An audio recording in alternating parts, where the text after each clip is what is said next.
tease them about it. Where are you putting all that food, we ask. Do you have an extra stomach? Or as my dad always said to me, you have a hollow leg? Many people are hungry for many different things.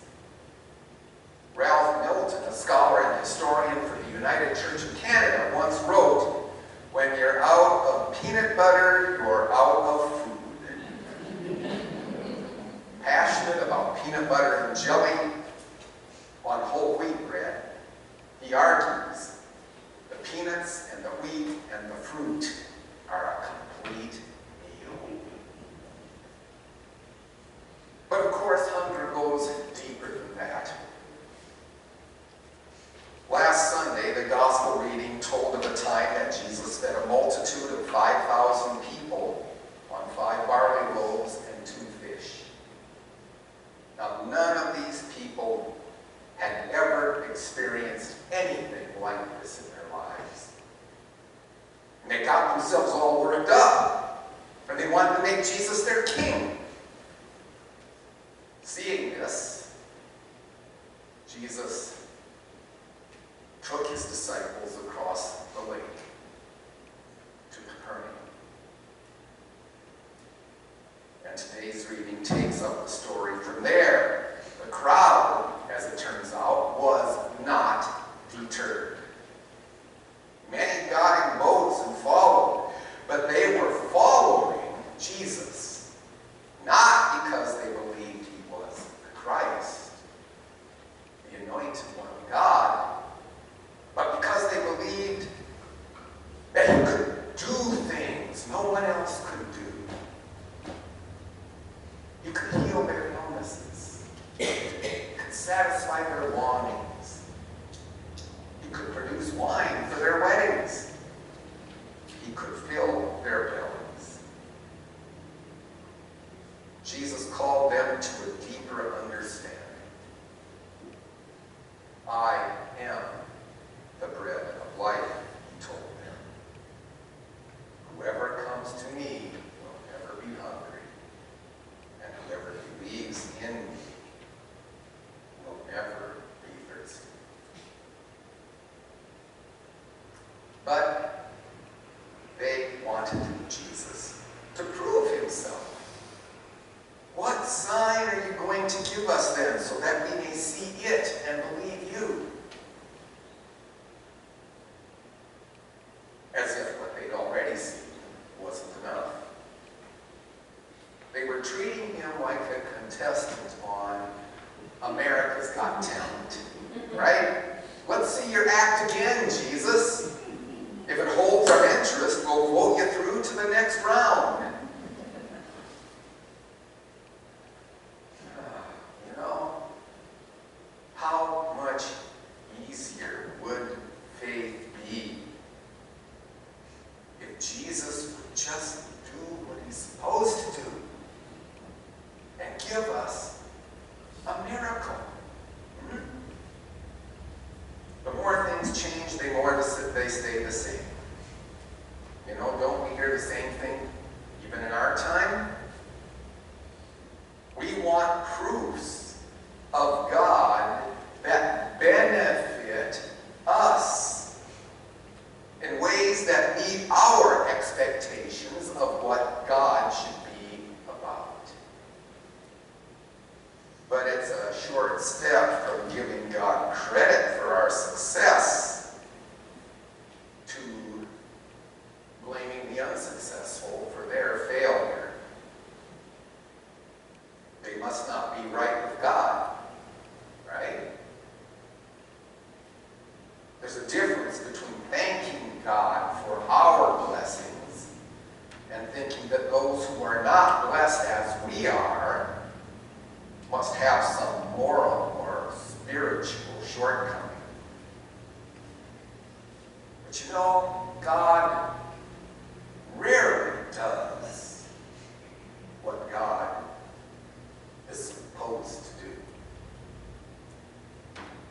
As we see over and over again in the Bible, our God is a God of surprises, of upheavals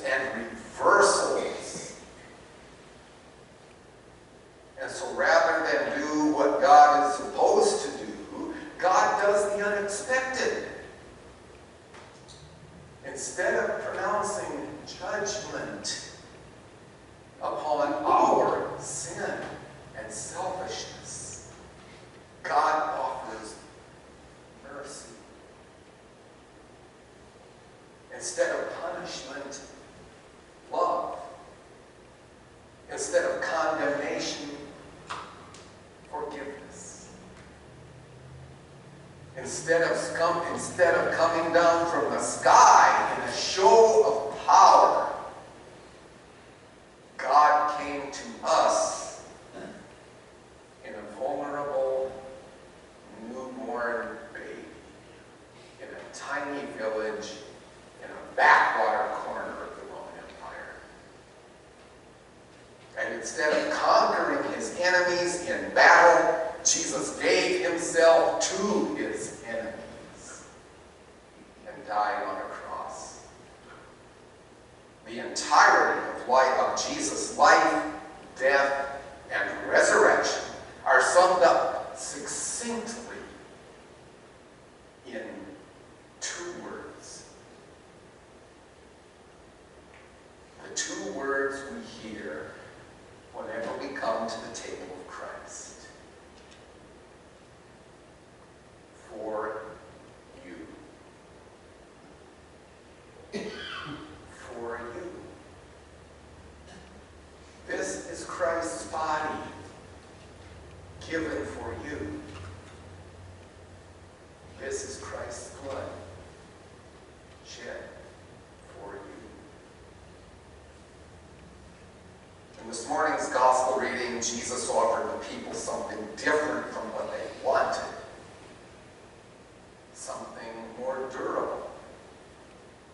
Jesus offered to satisfy their deepest hungers, the hunger of heart and soul.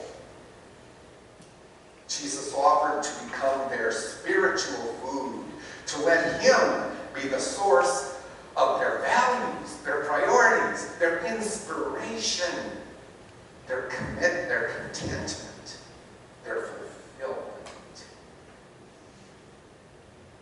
Today we heard Jesus say, I am the bread of life.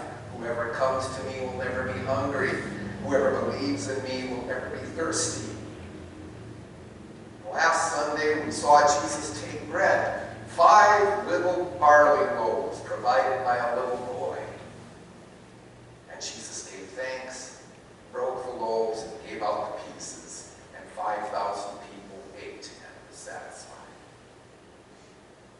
And on yet another occasion, Jesus took bread and broke it,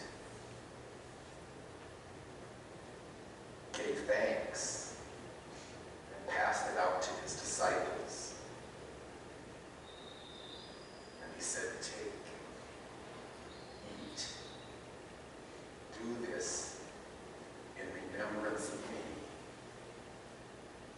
This is my body given for you.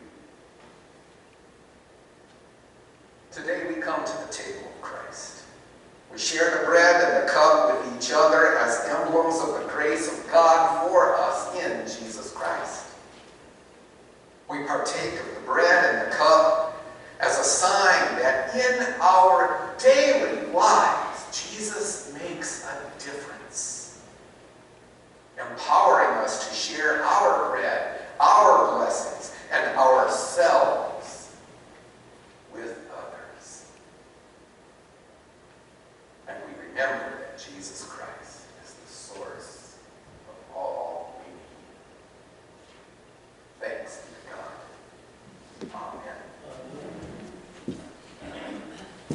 Let's join together in the same